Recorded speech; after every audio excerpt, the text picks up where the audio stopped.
Oi gente, bora lá para mais uma aula. Continuando na página 15 da apostila, ortografia. Por quê, por quê, por quê e por quê? Em uma língua, há palavras que têm a mesma pronúncia, mas grafias diferentes. E isso causa muita confusão. As palavras que têm pronúncias iguais, mas grafias diferentes, são chamadas de homófonas. Homo, mesmo, fono, som. Então, essas palavras são homófonas, porque têm o mesmo som, mas elas têm funções diferentes. Por quê? Por quê? Por quê? E por quê? 31. Leia e realize as atividades propostas. Por que é separado? Olha lá, o menino pergunta para o adulto. Aí a pessoa responde, porque não é junto. Mas por quê? O porquê eu não sei. Responde para ele. Lá no Class 1 eu coloquei uma explicação que você precisa copiar no seu caderno para você entender melhor. Então, esse porquê, aqui o primeiro, separado sem acento, ele é usado para perguntas. Porquê junto sem acento é usado para resposta. O porquê separado com acento é usado em final de frase. E esse porquê junto com acento, ele é o mesmo que um substantivo. Ele pode ser substituído por causa, motivo ou razão. Então aqui está pedindo, explique o humor da tira. O que causa esse humor? Por que ele pensa que é a mesma coisa? São palavrinhas o quê? Olha lá, diz aqui. B de bola, relacione cada frase à sua respectiva justificativa de uso do porquê. Então você vai assimilar aqui. Colocando 1, 2, 3 e 4, você vai assimilar com a outra coluna e colocar para mim. Quando que é usado? Qual que é usado? O 1, o 2, o 3, o 4? Você vai colocar aqui desse lado. 32. No título desse livro foi utilizado o substantivo porquês.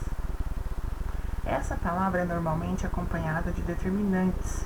Há determinantes nesse título? Quais? Então, você vai explicar esse porquê. Por que ele é usado mesmo, esse porquê? Ele equivale ao quê? Ele já está falando. Normalmente acompanham, a palavra é normalmente acompanhada de um determinante. Há determinante nesse título? Quais? Então, já está dizendo que ele também é um substantivo. Então, ele está acompanhando o que aí? É só você explicar aqui na 32. B de bola. Reescreva o título, substituindo porquês por palavras de sentido equivalente.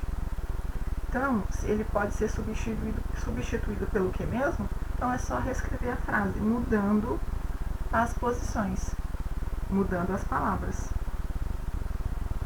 Outros usos de porquê. Além de ser utilizado em frases interrogativas diretas, aquelas que têm ponto de interrogação, porquê é utilizado quando a palavra motivo ou razão está implícita. Exemplo, quero saber por que você se atrasou. Então, olha lá, essa daqui é direta, por não ter ponto de interrogação. Então, eu quero saber por que você se atrasou. Quero saber por que razão você se atrasou. Quando pode ser substituído pela expressão pelo qual, pela qual, pelos quais, pelas quais. Então, exemplo, o caminho por que passamos é o mais longo. Igual, o caminho pelo qual passamos é o mais longo. Então, ele também pode ser substituído, ó. Competência leitora. Como inferir o significado de uma palavra ou expressão desconhecida. Os japoneses perdem títulos de mais longevas do mundo. 26 de julho de 2012. Depois de 26 anos no topo da lista das mulheres de maior expectativa da vida do mundo, as japonesas perderam no ano passado a coroa. Disse nesta quarta-feira o governo do Japão, que culpou o terremoto e o tsunami de 2011 pela queda. O Ministério do Trabalho e Saúde informou que o desastre, que deixou aproximadamente 20 mil mortos ou desaparecidos, foi o principal fator por trás da queda da média da expectativa de vida, que caiu 0,4 anos, ficando em 85,9 anos. As japonesas ficaram atrás das mulheres de Hong Kong, cuja média é de 86,7 anos. Segundo o Ministério, o aumento dos casos de suicídio no ano passado também contribuiu para o declínio. Declínio é essa caída. Para os homens, a média da expectativa de vida caiu de 0,11 anos, ficando em 79,44 anos. empatados com os italianos, em 7º lugar. Os suíços estão no topo da lista, com 80,2 anos. Como resultado dos avanços na saúde e queda da taxa de natalidade, o Japão, 10ª nação mais populosa do mundo, é o SIC das sociedades com mais ídolos e um ritmo de envelhecimento mais rápido. A tendência ficou especialmente evidente no nordeste do país, região onde, mesmo antes da tsunami, a escassez de empregos levava os jovens a migrarem.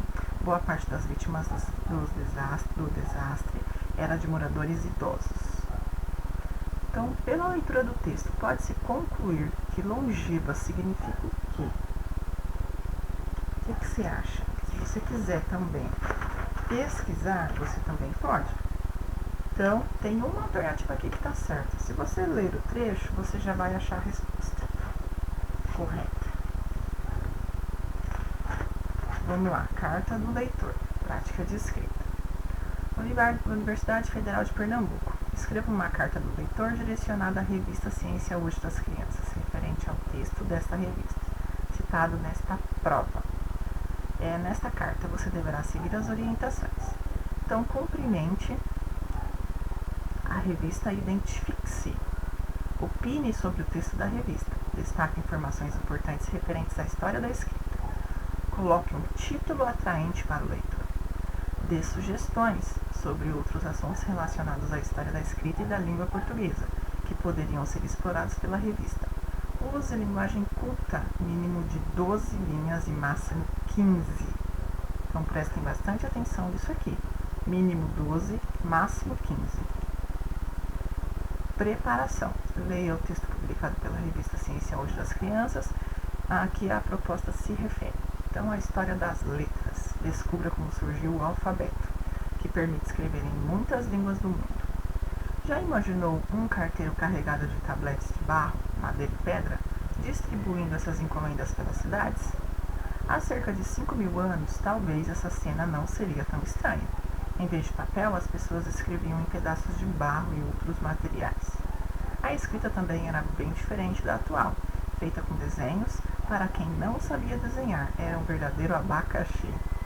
A escrita foi inventada na Suméria, um país que existia onde hoje estão o Irã e o Iraque, numa região chamada Mesopotâmia, que significa entre rios.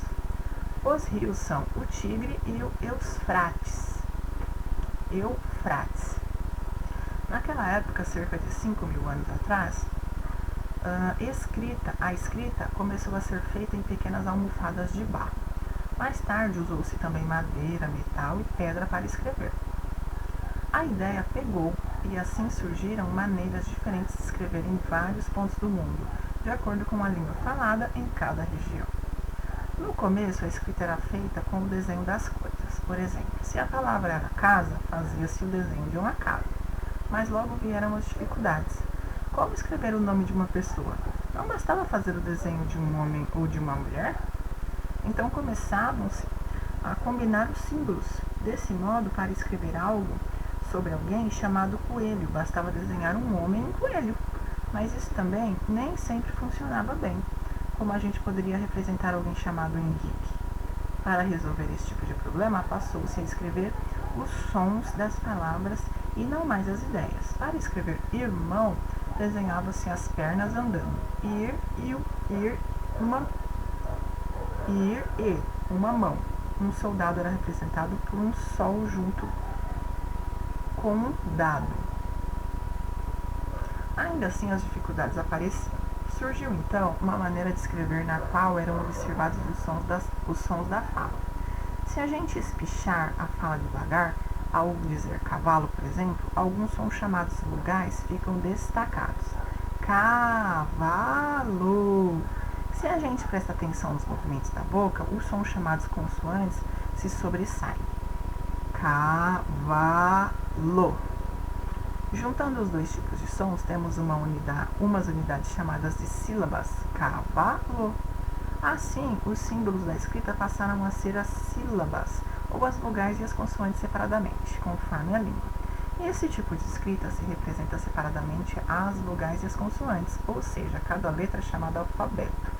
que se mostrou tão interessante, útil e prático, que hoje em dia todas as línguas do mundo podem ser escritas com esse sistema. Então, olha lá. Imagina as pessoas recebendo os blocos, gente, para escrever. E para escrever, se fizéssemos desenhos. Era bem difícil, então hoje nós temos uma baita facilidade.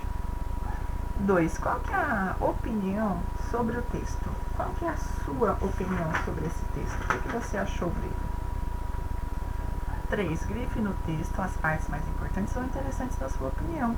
Então, isso aqui são todas pessoais. Você vai grifar no texto as partes mais importantes ou interessantes na sua opinião. 4.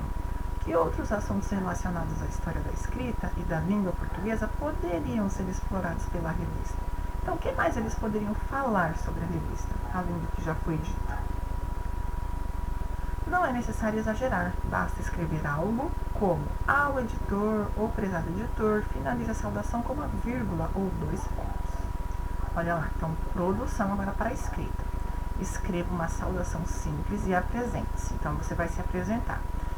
Eu sou a professora Adriana, do Colégio Nova Geração, da turma do 6º ano A, por exemplo. Então, quem é você? Você precisa colocar a sua saudação, sua apresentação. 6. Deixe claro o assunto da carta, citando o título do texto que será comentado. Apresente um breve resumo do conteúdo da matéria e das informações mais importantes ou interessantes. Então, primeira coisa, você vai, depois de fazer a saudação, que é a apresentação, você vai criar um título e vai comentar, fazer um breve resumo sobre o que você vai falar. Declare sua opinião. Então, qual que é a sua opinião sobre o assunto? Explique seu posicionamento. Por que você pensa assim? 9. Finalize a carta com uma saudação simples, como sinceramente ou cumprimentos, seguida de seu nome e sua cidade e estado. Dê um título a seu texto de acordo com o seu conteúdo. Avaliação e reescrita. Ao finalizar seu texto, verifique se ele está de acordo com os critérios definidos na proposta. Então, aqui tem mais dicas. Comenta o texto a história das letras. Então, tem a ver com o texto a história das letras, sim ou não? Inicia com cumprimento e sua identificação. Você está se identificando? Quem é você? Apresenta um breve resumo do conteúdo do texto e cita partes importantes. Há sugestões sobre outros assuntos relacionados à história da escrita e da língua portuguesa que poderiam ser explorados pela escrita, pela revista? Há um título atraente para o leitor e coerente com o conteúdo da matéria publicada? Foi escrito segundo as regras da norma culta da língua portuguesa? Ele apresenta entre 12 e 15 linhas. Olha aqui aquela parte bem importante que eu falei no início. Escreva a versão final de seu texto, fazendo as correções necessárias. Tá? Então, seria isso. Você vai responder aquelas questões e fazer esse texto, que é sobre aquele que a gente leu, da história das letras. E aí você vai elaborar um texto seguindo todas as orientações, no mínimo 12 linhas e no máximo 15, ok? E aí você vai tirar foto do seu caderno e postar junto com essas páginas, tá bom? Então, fiquem com Deus e até a próxima aula. Tchau, tchau!